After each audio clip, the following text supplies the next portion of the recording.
விடுதலை சிறுத்தைகள் கட்சியின் துணை பொதுச் செயலாளர் ஆதவ் அர்ஜுனா அவர்கள் அண்மை நிகழ்வின் பேச்சு கட்சியின் நன்மதிப்புக்கும் தலைமையின் நம்பகத்தன்மைக்கும் எதிராக அமைந்திருந்த சூழலில்தான் அவசர தேவையின் அடிப்படையிலான நடவடிக்கை அதை மேற்கொண்டது. திமுக தரப்பிலிருந்து எந்த அழுத்தமும் நெருக்கடியும் எமக்கு இல்லை.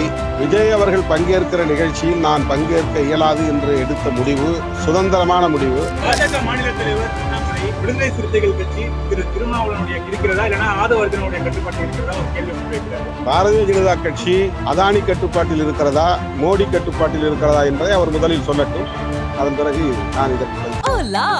Your train vacation to Europe starts from rupees 99,999 only with GT Holidays, South India's #1 travel brand. அண்மையில் அடித்த புயல் பெரும் பாதிப்பை ஏற்படுத்தியுள்ளதை நாம் அறிவோம். 16 பேர் உயிரிழந்திருக்கிறார்கள். இந்த நிலையில் தமிழ்நாடு அரசு இந்திய ஒன்றிய அரசிடம் 2475 கோடி நிவாரணம் கோரி மனு அளித்தது, வலியுறுத்தியது. ஆனால் இந்திய ஒன்றிய அரசு வழக்கம் போல தமிழ்நாட்டு மக்களை வஞ்சித்துள்ளது.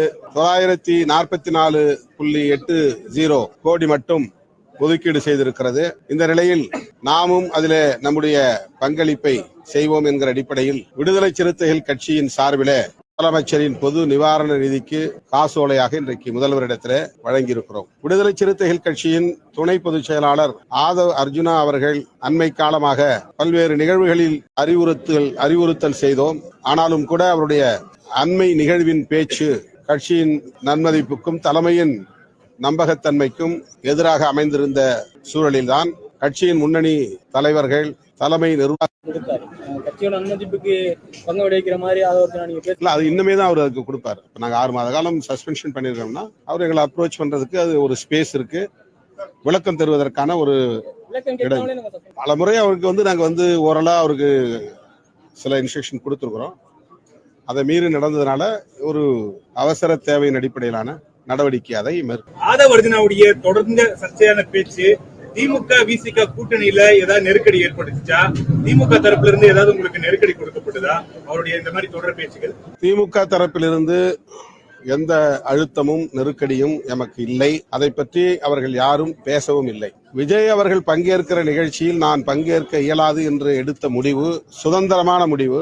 விடுதலை சிறுத்தைகள் கட்சிக்கும் தமிழக வெற்றி கழகத்திற்கும் எந்த மோதலும் இல்லை. விஜய் அவர்களோடு எங்களுக்கு எந்த சர்ச்சையோ சிக்கலோ ஏற்பட்டதில்லை. ஆனால் அவரோடு நாங்கள் ஒரே மேடையில் ஒரு நிகழ்விலே பங்கேற்கிற போது எங்களுடைய கொள்கை பகைவர்கள், எமது வளர்ச்சியை விரும்பாதவர்கள், எங்களை வீழ்த்த வேண்டும் என்று கருதக்கூடியவர்கள் அதை ஒரு வாய்ப்பாக பயன்படுத்தி எங்களுக்கு எதிராக கதை கட்டுவதற்கு, திரிபுவாதம் செய்வதற்கு ஏராளமான வாய்ப்புகள் இருக்கிறது என்பதை நாங்கள் முன்னுணர்ந்து எங்கள் நலனை கருத்தில் கொண்டு நாங்கள் எடுத்த முடிவு, அவ்வளவுதான்.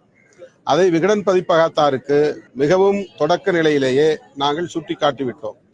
எங்களுக்கு எந்த வருத்தமும் இல்லை. அவரோடு நிற்பதை நாங்கள் வேறு எந்த கோணத்திலும் தவறாக அணுகவில்லை.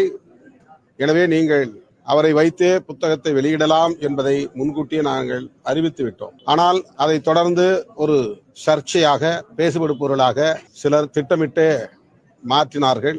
அதை அடுத்து அந்த நிகழ்விலே நடந்த நூல் வெளியீட்டு விழாவிலே பங்கேற்ற ஆதவ் அர்ஜுனா அவர்களும் கூட அந்த விழாவிலே பங்கேற்பதற்கு முன்பு என்னிடத்தில் பேசினார். அந்த நூலை உருவாக்கியதில் உங்களுக்கு பங்கு இருக்கிறது, ஆகவே நீங்கள் அந்த விழாவை தவிர்க்க வேண்டும் என்று நான் சொல்ல மாட்டேன். அப்படி உங்களை கட்டுப்படுத்துவது ஜனநாயகம் இல்லை. ஆகவே நீங்கள் சுதந்திரமாக அந்த நிகழ்விலே பங்கேற்கலாம், எனக்கு எந்த நெருடலும் இல்லை என்பதை அவருக்கும் நான் சொன்னேன். ஆனால் அதே வேளையில் அரசியல் எதுவும் பேச வேண்டாம், புரட்சியாளர் அம்பேத்கர் அவர்களை பற்றி பேசுங்கள் அல்லது அந்த நூல் உருவாக்கத்தின் பின்னணியை பேசுங்கள் என்று அவரிடத்திலே நான் ஒரு கட்சியை சார்ந்த முக்கிய பொறுப்பாளர் என்கிற முறையில சில வழிகாட்டுதல்களை தந்தேன். அதையும் மீறி அவர் பேசிய பேச்சு பல்வேறு சர்ச்சைகளுக்கு இடம் கொடுத்தது. விடுதலை சிறுத்தைகளின் மீதான நம்பகத்தன்மையை நொறுக்கும் அளவுக்கு அது அமைந்து விட்டது. ஆகவே உடனடியாக நடவடிக்கை எடுக்க வேண்டிய ஒரு தேவை எழுந்ததன் அடிப்படையில் பொதுச் செயலாளர்கள் உள்ளிட்ட முன்னணி தோழர்களோடு கலந்து பேசி முழுமையாக அனைவரின் ஒப்புதலோடும் கட்சியின் எதிர்காலத்தை கருத்தில் கொண்டு நேற்று பாஜக மாநில தலைவர் அண்ணாமலை செய்தியாளர் சந்திப்பில் பேசும்போது விடுதலை சிறுத்தைகள் கட்சி திரு திருமாவளவனுடைய கட்டுப்பாட்டில் இருக்கிறதா இல்லைன்னா ஆதவ் அர்ஜுனாவுடைய கட்டுப்பாட்டில் இருக்கிறதா ஒரு கேள்வி முன்வைக்கிறாரு. அந்த மாதிரி ஏதாவது ஒரு சூழல் இருக்கா? பாரதிய ஜனதா கட்சி அதானி கட்டுப்பாட்டில் இருக்கிறதா, மோடி கட்டுப்பாட்டில் இருக்கிறதா என்பதை அவர் முதலில் சொல்லட்டும். அதன் பிறகு நான் இதற்கு பதில் சொல்லுகிறேன். சார் 6 மாசத்துக்கு அப்புறம் மீண்டும் ஆதவர்ஜுனாவுக்கு விசிக அது 6 மாசம் கழிச்சு பேசிக்கலாம். மாற்று எண்ணம் கொண்ட தலைவர்கள் ஒரே மேடையில் ஏறக்கூடாது, இல்ல வெவ்வேறு கொள்கை கொண்டவர்கள் ஒரே மேடையில் ஏறி கொண்டிருக்கக்கூடாது. மேடையில பகிர்ந்து கொள்ளலாம். அதை இங்க அந்த மாதிரியான ஒரு ஒரு ஒரு ஹெல்த்தி சிச்சுவேஷன் இல்ல தமிழ்நாட்டு அரசியல்ல. எல்லாத்தையும் சிண்டு முடிச்சு விடுறது, எல்லாத்தையும் திசை திருப்பி விடுறது, மடைமாற்றம் செய்வது, இந்த மாதிரி ஒரு தமிழ் நாளேடு ஏதோ ஒரு பெரிய நடக்கக்கூடாது நடக்க போகிறது என்பதை போல தலைப்பு செய்திட்டு டிசம்பர் 6 தமிழக அரசியலை திருப்பம், விஜய் திருமா ஒரே மேடையில் என்று அதை பூதாகரப்படுத்தினார்கள். அவர்கள்தான் இந்த சர்ச்சைக்கு தொடக்க புள்ளியை வைத்தார்கள். அப்படிப்பட்டவர்கள் இந்த மண்ணிலே இருக்கிற போது நாங்கள் எச்சரிக்கையாக இருக்க வேண்டிய தேவை இருக்கிறது. நம்பிக்கை இல்லாம பேசுறான்னு சொன்னீங்க. யாருக்கு ஆதரவா பேசுறாரு? இல்ல, அவரு அவருடைய பேச்சு என் மீதான நம்பகத்தன்மையை கேள்விக்குள்ளாக்குறது சொன்ன. அவர் நம்பிக்கை இல்லாம பேசுறான்னு சொல்றாரு. எனக்குன்னு ஒரு கிரெடிபிலிட்டி இருக்குன்னா அந்த கிரெடிபிலிட்டி எங்க கட்சி தோழர்கள் மத்தியில கூட என் மேல ஒரு நம்பிக்கையோட தான் என்னோட இருக்கிறாங்க. இப்ப அவர் தலைமையை மீறி பேசுறாரா? அப்ப தலைவர் அவருக்கு ஏன் நடவடிக்கை எடுக்க தயங்குறாரு அப்படிங்கிற ஒரு எண்ணம் உருவாகுது இல்லையா? இந்த மாதிரியான நம்பகத்தன்மைக்கு ஒரு பாதிப்பை ஏற்படுத்தக்கூடிய வகையில் அது அமைந்திருக்கிறது என்பதைத்தான் நான் சுட்டிக்காட்டுகிறேன். இல்ல, இதை பத்தி எதுவும் பேசல.